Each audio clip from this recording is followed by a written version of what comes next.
Hello, and welcome to today's debate. Today we're going to be looking at the difference between promoting personal liberties and what's required in habilitation for people with individuals. With us here today, representing these different sides, we have Nicole, representing personal liberties, and we have Samantha, representing habilitation. Hi. My name is Cyrus. I'll be the moderator for today's debate. And we're doing a formal debate method here. Our first point that we'd like to discuss is how these issues impact an individual's civil rights and the rights that are given to citizens of the United States.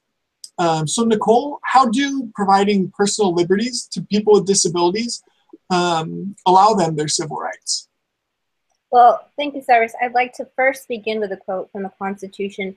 We hold these truths to be self-evident, that all men are created equal, that they are endowed by their Creator with certain unalienable rights, that among these are life, liberty, and the pursuit of happiness. Now, the population we are discussing in regards to those with disabilities, their disability does not mean that they are not given these rights. These rights are just as much as theirs as anybody else who is a citizen of America. And we also note, as from the Ethical Code 2.05, that our clients are given rights and prerogatives, and especially most legal rights, and they're most paramount in regards to the client. For you today, I have a visual. If Cyrus would be so kind as to show the visual that I have in regards to personal liberties.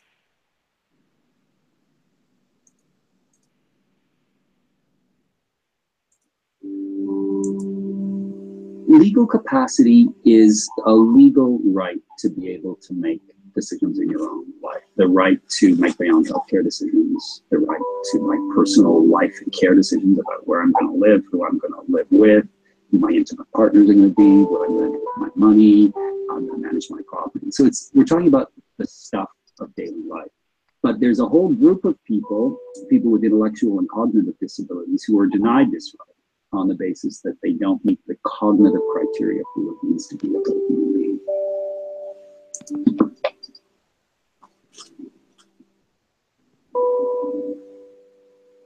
If you've got your mind and you can maintain your identity and communicate your identity with others, then it's like you're still in the circle of what it means to be fully human. But if you don't meet that criterion, sorry, your decisions don't have kind of normative and legal force in society. We all have a stake in creating a society where dependence doesn't need to be a reason for exclusion.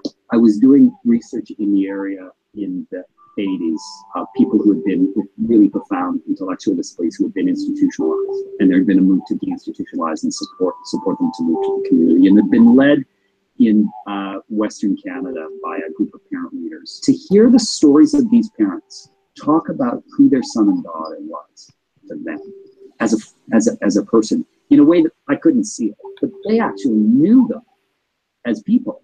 They actually knew what they wanted. They could understand what this gesture meant, what was important to them. It became really clear to me, and I became fascinated with this idea that this person, and in fact the agency of this person, resides in the stories that those who are around them hold and can tell. So we don't reside in our heads as much as we reside in this space between us. Financial support systems, community systems, legal systems made it impossible for that perception of that person to matter, to count anybody. The alternative that we've been working on goes right back to the community level and the basic relations between people and what we call supported decision making. If I have a group of people around me that know me and can interpret my gesture as this is his will, these are the preferences that matter to him, then that's really the basis on which I could begin to be respected by the broader community, the doctors and the banks and That's what we're trying to do. So we're starting from something that's very, very, very practical, and then working out from that to change healthcare systems and financial institutions and legal provisions. There's such common sense, you know, such naturalized ways of doing things that have to be undone.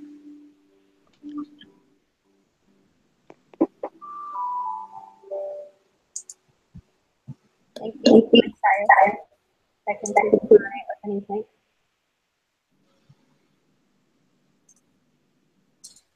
All right, thank you for the video.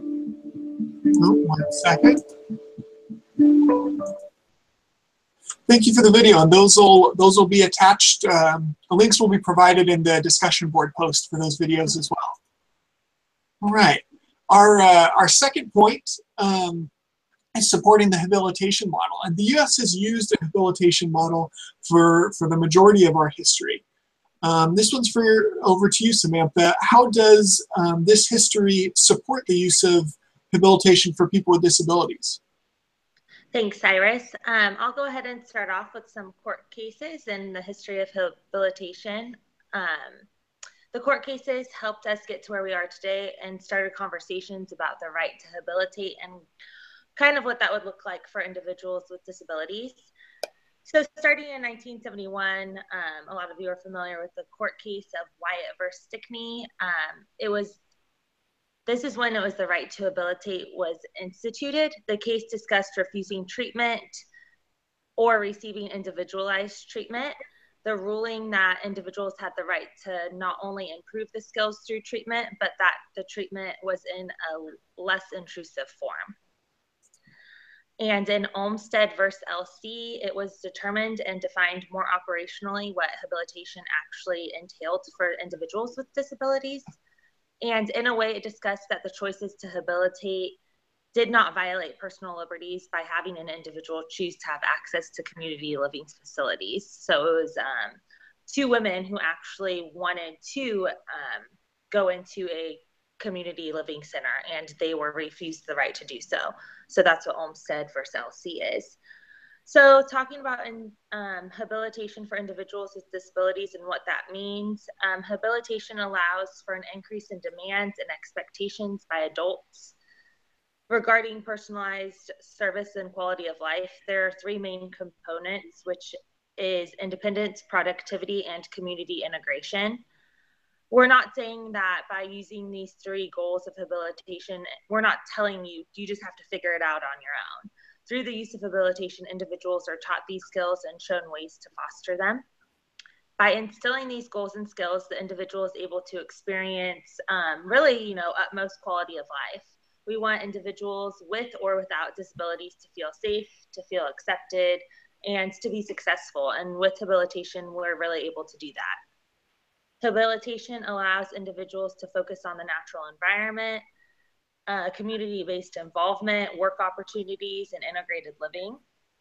It also allows for individuals to be empowered through their rights and choices and decisions, to be contributing citizens to society, and yet again, the quality of life.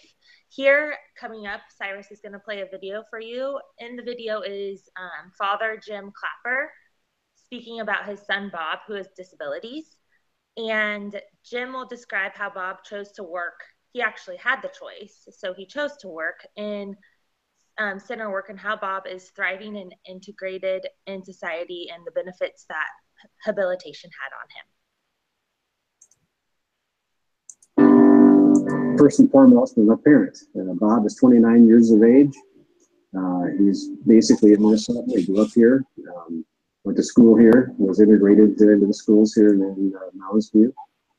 He went through transition, worked in community-based employment in a couple different settings that worked out well. He learned the differences in some things there. He did well in that environment. When he had the opportunity at age 21, then he really chose to go to Merrick. Merrick is a center-based day training rehabilitation, and it's got employment in the center for their DTH program. He's been there about 8 years, loves it, and he does great there. He has been doing some mobile work crews, going out and assembling things in a customer's environment. That's working okay. But his choice, his preference is to do the center-based program.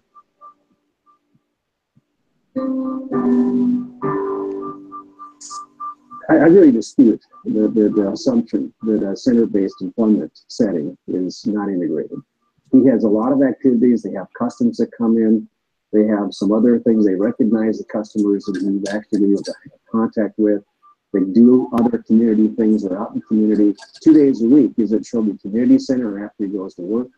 So his life is full of community experiences. He is a greeter at church. He does many, many other things. I mean, so I really dispute that. Plus, I think he should have freedom of association. He should be having the freedom to choose what environment he wants to be in. He likes his friends. He likes the environment there. And he likes the fact that they have such flexibility. He can work on mobile work crews. So I really resent that. You know, when he was in a community-based employment during his transition, he was over a year as a dishwasher at the restaurant. And that's considered to be community-based and integrated, which is really silly because he never saw the light of day. He was the back room washing dishes. He did a great job. He was paid minimum wage and all that kind of stuff. That's great. But he never saw the light of day. He did not have the capabilities to handle money. He didn't have the opportunity to be a busboy, to even have that kind of contact. So why is that considered to be integrated and community-based? And he never saw the light of day as a dishwasher in the back room for over a year. And all of a sudden now in a center-based setting where there is exposure to community and is that kind of thing, why was that confined as that? So I really dispute the whole assumption. It just, to me, it is just false.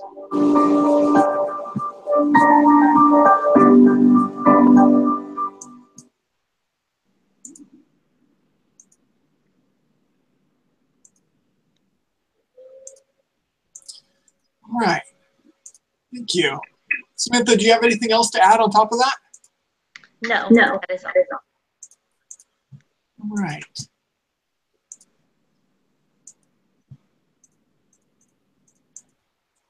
All right. Well, thank you for sharing that point. Next, we're going to move on to, well, we realize that teaching skills is important, and it's important to everyone, regardless of their disability status. In a habilitation model, this is often done in a more restrictive environment. In the last video, it was done kind of right there where that individual was living.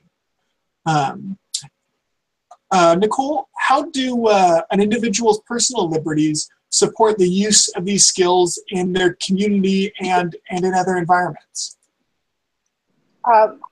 Taking personal liberties more precedence allows for individuals with disabilities to assert that they need to be in an environment that's more conducive to learning these skills.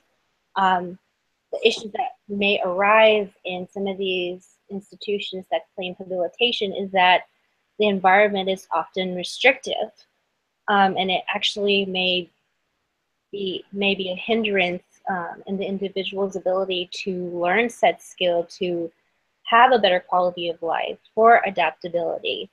And if I may point out to the Ethical Code 4.09, which explicitly expresses that individuals with disabilities need least restrictive procedures, least restrictive environments in order to thrive and to be able to learn said skills to increase the quality of their life. All right, thank you. On the other hand, the goal of proper habilitation is to enable people with disabilities to function in society. Samantha, how does habilitation prepare individuals with disability with the necessary skills to interact with society and to function in society? Well, I definitely think that habilitation agrees with the principle of, using the level of your ability to determine the level of your liberty.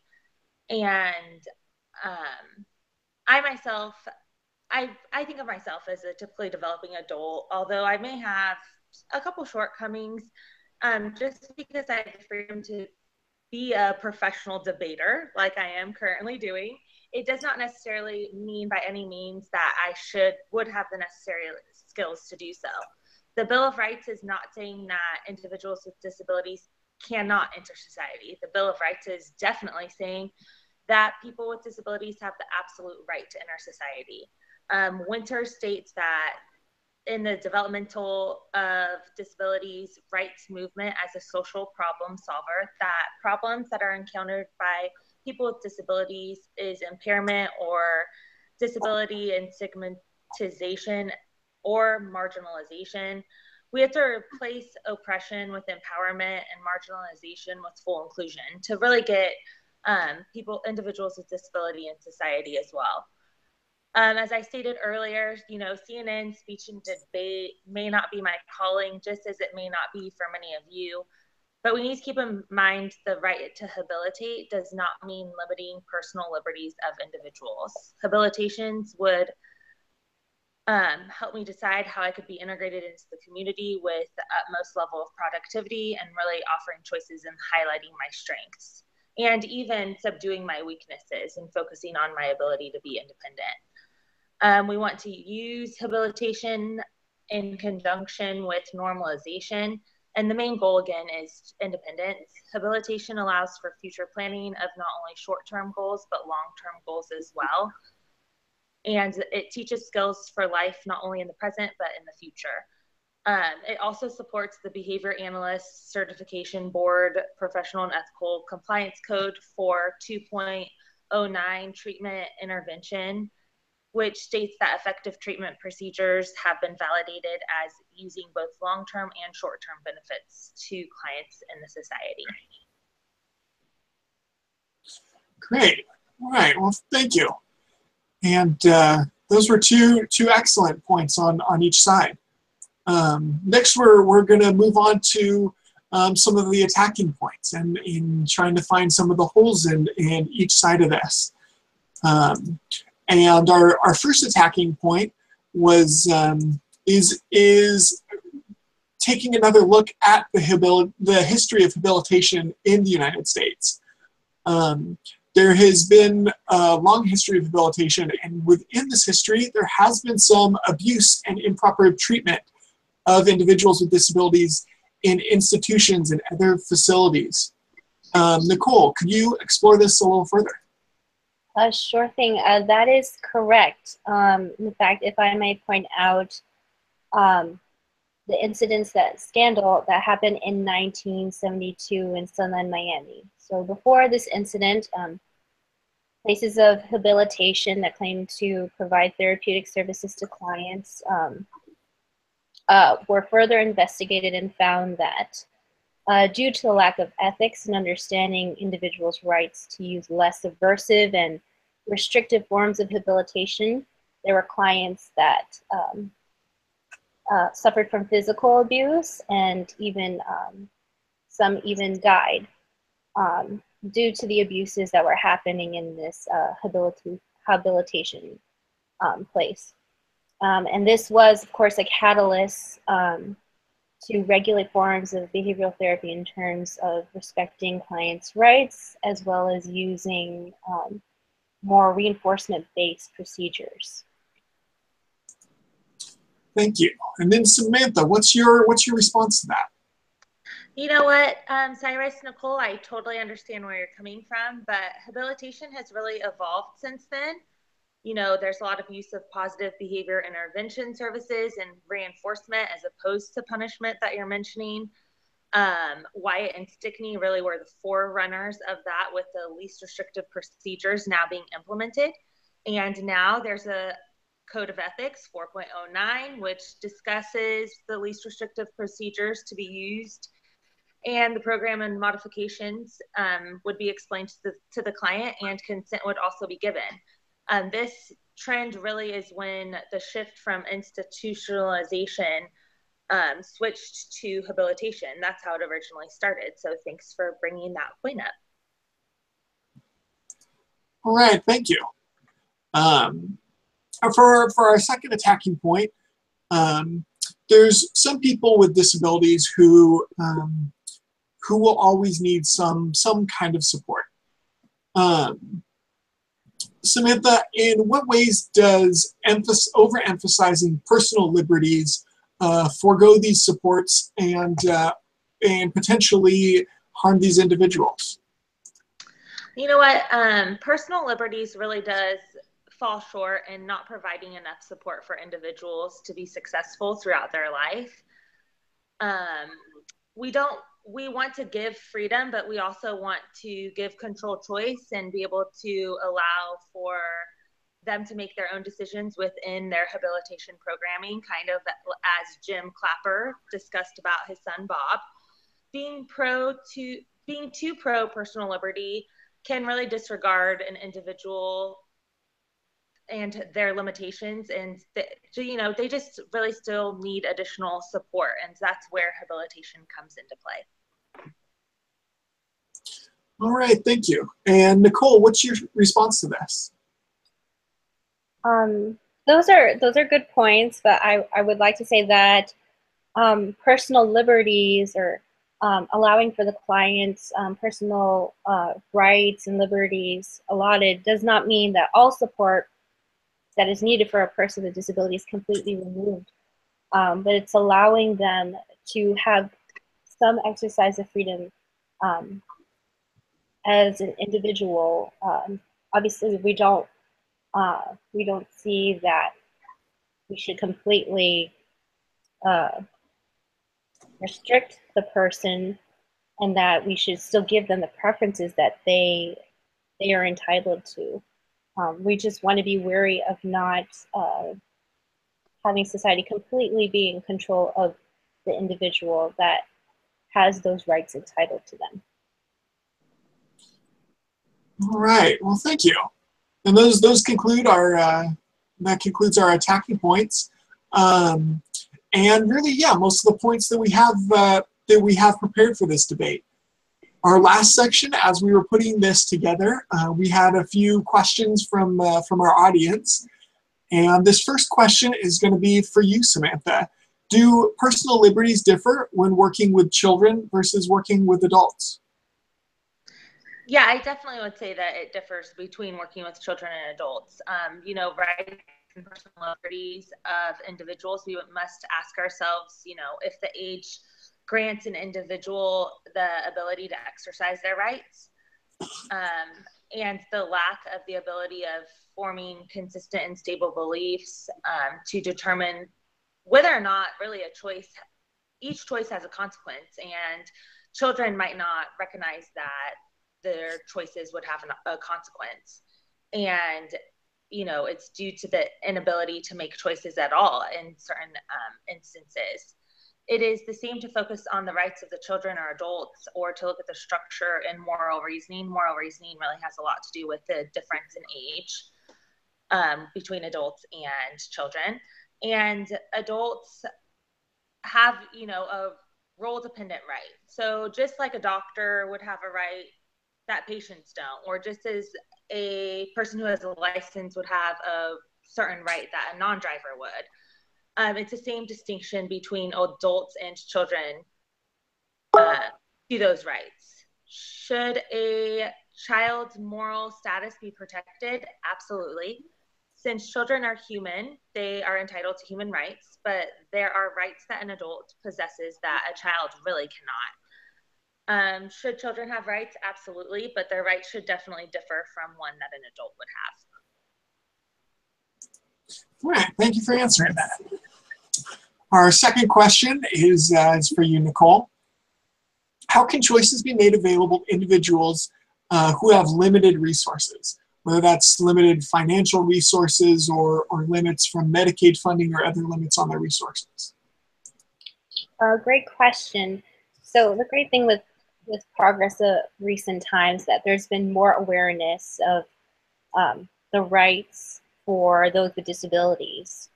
As a result of all the lobbying and awareness, we have the ADA, which is the American Disability Act of 1990, which created more awareness and allotment for those with disabilities to assert their rights and expand choices for them as well.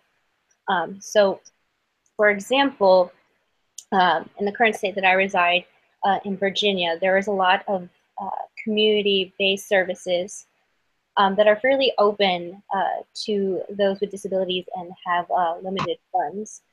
They offer a lot of services, such as early intervention for those who may not be able to afford it, and also give them choices of which agencies they would like to receive early intervention. And it's really given and advertised throughout the community to give choices to those with disabilities with limited funding. All right, thank you. And the final question, I'll be fielding this final question, and it states, do you have any personal experience relating to this topic that you'd like to share? And for a short while after I graduated, finished my undergraduate work, I worked for a youth educational services in Spokane, Washington. And it still is a group homes, 3 different group homes that work with 14 to 21-year-olds with disabilities. And it was really, I have a lot of respect for the organization. They didn't do everything perfectly, but they did a lot of things right. And it was really interesting to see how they combined habilitation with that, with those personal liberties. And one of our clients had, he took guitar lessons, once a week because he just loved to play the guitar. Our other clients did other extracurriculars like that. And it was interesting seeing those personal liberties brought in and given to even younger, I guess, young adults, teenagers and people in their early 20s, having those personal rights while also being in a group home that really focused on habilitation and on teaching some of those skills, but also making sure that they had an opportunity to use those skills as well. Well, that concludes our debate today. Thank you for watching, and it's been a great semester with all of you, and good luck in finals. Thank you. Yay, thanks.